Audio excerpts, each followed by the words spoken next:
Hey, how's it going? I'm Chris with PearsonCopy.com, and I'm here to help your brand make more sales with email.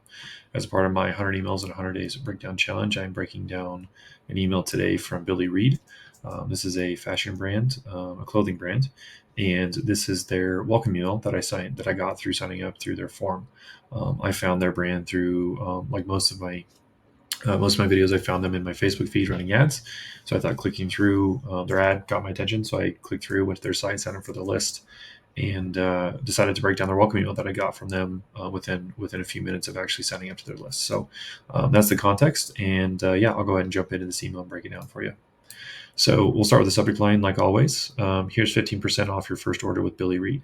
So this subject line, like many other brands, they just put the direct offer right there in the subject line. Something to consider here too is um, spam filters and promotion filters might catch this just because it says here's 15% off. That 15, the percentage sign, that might get flagged. That's something to test and see. If you've got any kind of test account set up, you can actually send this email as a preview, as a test, and see where it ends up either in the inbox promo or spam filter, and then adjust your deliverability efforts based on that. So something that may help this not end up in the promo tab as often, if it already is to change this, remove the 15% off, and say, here, welcome to Billy Reid. So, like, welcome to the brand. That's a formula or framework I've seen a lot.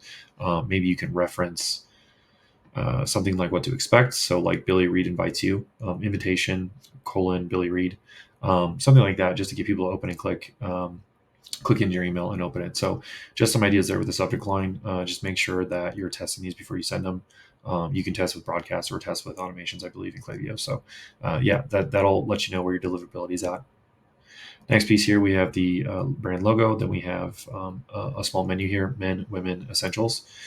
So with this being, and I've gone back and forth with this a few times, but with this being a coupon code email, the first email, the welcome series email, is going to be a coupon code for first purchase.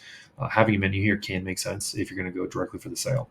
So if people are signing up saying, "Hey, yep, this is the 15% off code. I want it. I'm going to go buy." You can put stuff in here to say, "Hey, go check out these certain categories," and then go shop. They can go shop and use the code.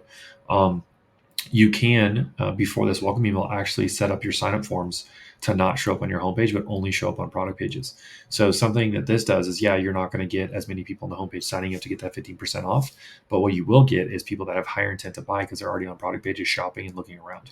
So that's something I suggest to brands to do, to test and see, over the course of maybe a quarter or 30 days.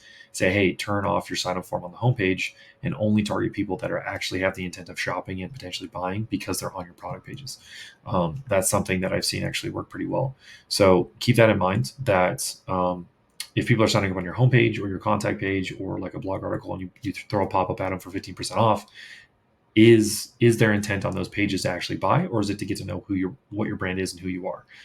They're trying to build a connection with you, and yet you're asking them to buy something. That's like asking for marriage before you even get to know somebody. You haven't got on a date yet, and you're saying, "Hey, I just saw you. You're attractive. Will you marry me?" Sure, there's reality TV shows that say that can happen, but in most cases, I'd imagine the person you ask would say, no, you sound pretty crazy. So just keep that in mind, that the people that are joining your list, which page they're joining from and what they're doing when you ask them to use a 15% off coupon code, that's going to matter. Their intent matters, right? So there's that. Beautiful branded image here with the products, and welcome to Billy Reid headline tagline. So that's pretty great. And then I like this piece of copy here. It's probably my favorite piece of the email, is the copy section here.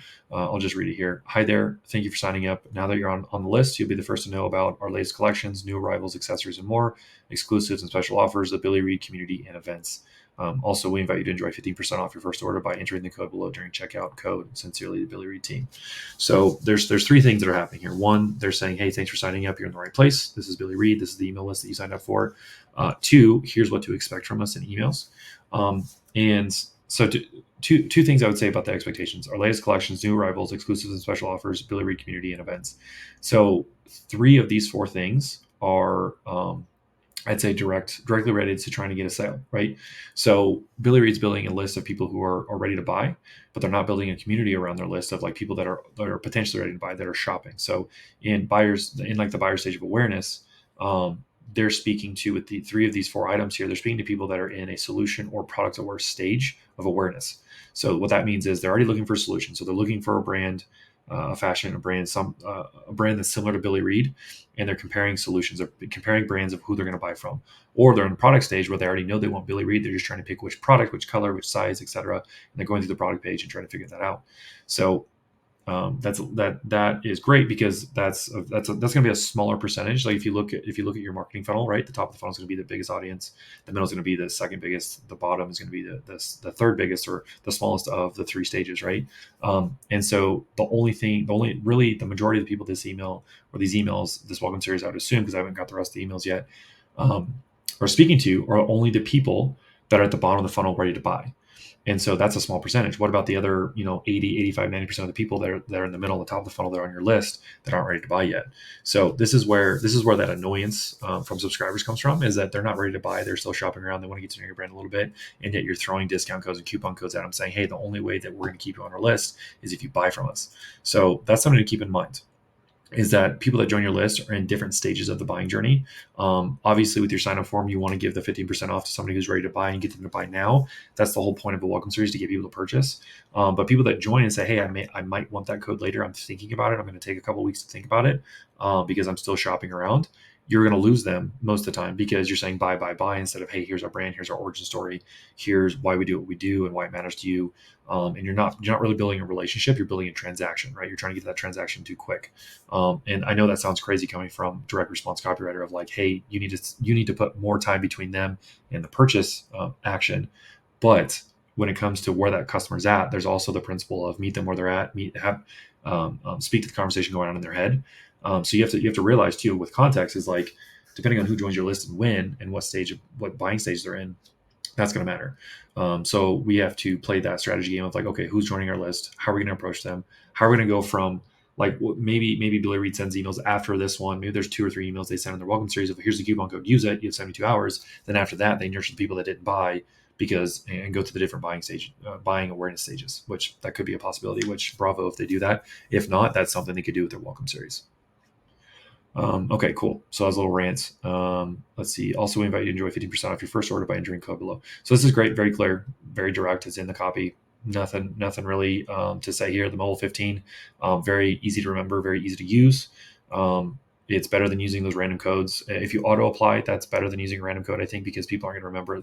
They might copy and paste and use it, but let's say they mobile 15, cool, that's the code. Anytime they're on Billy Reid's website, they can use that code. And if they use that code, even if it's through a different email address, then they came through your welcome series somehow, somewhere, and you have their information already. So cool. Next, another branded image, which is great. These are great images. I really like them. And then a little copy section here. So this is like a little origin story-ish. Not the whole origin story here, but it's a little glimpse into the brand itself. So lived in luxury, built to last. From our studio in Florence, Alabama, we've been making expertly crafted standout clothes for more than 20 years. Our clothing is built to last, and we look forward to you experiencing our brand of lived in luxury. So something here, I'll give kudos to Billy Reid here. They talk about the 20 years, which is great. 20 years of doing this. They're in Florence, Alabama. Expertly crafted standout clothes for more than 20 years. Our clothing is built to last, and we look forward to you experiencing our brand of lived in luxury. So built to last, that's going to be the reason why the customer should care that they've been doing this for 20 years. I would stick on that built to last a little more because it's not as specific as you may think. I'd say, what does built to last mean to the customer? Like, what does that mean to me? Like, why should I care that built to last is a thing? And also, when you speak about what does built to last mean to Billy Reid, like, what does that mean to them as a brand? What you do is you kind of invite out the people that define built to last the same way, or see built to last in a similar manner. Or if people are like, built to last, that sounds like what I want, and you define that for them and say, hey, this is why you should care. This is what built to last means to us, and this is why it matters to you and why you should care. What it'll do is it'll actually bring people over from other brands, or just in general say, oh, now I have a definition for that. I'm going to buy from you because you gave that to me, right? So keep that in mind. When you say stuff like built to last, that is a general statement. And you could go deeper on this. But I do want to applaud them, because most brands just say, hey, we've been doing this for 20 years, and then period. And there's not really any reason why the customer should care. It's like, they assume that, yeah, we've been doing this for 2 decades, you should care. It's like, no, we need to make this easy for customers and hold them by the hand and say, hey, this is why you should care. This is why it matters to you. This is answering the question, so what? So yeah, I like this piece of copy here. Now, there are a couple branded images, which I think are awesome. And then they have support copy here. Another image here, and then a CTA to find a shop, experience Billy Reid, find a shop. You have your features of why to buy from the brand. You have their menu at the bottom, a little more expansive menu. You have some social, find a shop, the story. So the story here, this needs to be an email in the welcome series if it's not already.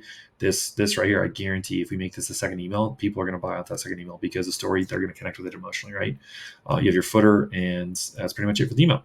So yeah, the couple big insights here. Let's name them. So the subject line, test that. Maybe take the offer out of the email and say invitation only, Billy Reid. That'd be something I'd test for this because it looks like it's high fashion, lived in luxury. It is going to be quality with the last brand. So an invitation to it is going to lure that type of person into the brand, into the email. Next thing, let's see here, the copy. So these things, the way they're running their list here, with these expectations, 3 out of 4 are speaking to people that are ready to buy right now, and it doesn't seem like they're nurturing the people that could buy later. So 5 to 10% of your list will buy in that first welcome series or that first initial contact. The other roughly 80, 85 to 90, 95 will buy after 90 days. So you can get up to 15%, roughly 15%, depending on the brand now, and then another 85, 90, 95% of people after the 90-day mark. So what are you doing to get to that 90 day to nurture them into a purchase? So there's a thing there. And then, yeah, I think that's it. Those are the 2 big insights. Great. So again, thanks for watching. I hope these insights helped you out. And also check out my other videos. I've got over 80 of them over here on YouTube at the time of this recording of this video. Those all have different insights in them. So go watch those, take them back to your brand, use them, make some more sales with email. Let me know how it goes if you guys get results. And yeah, I hope you have a great day. Thanks.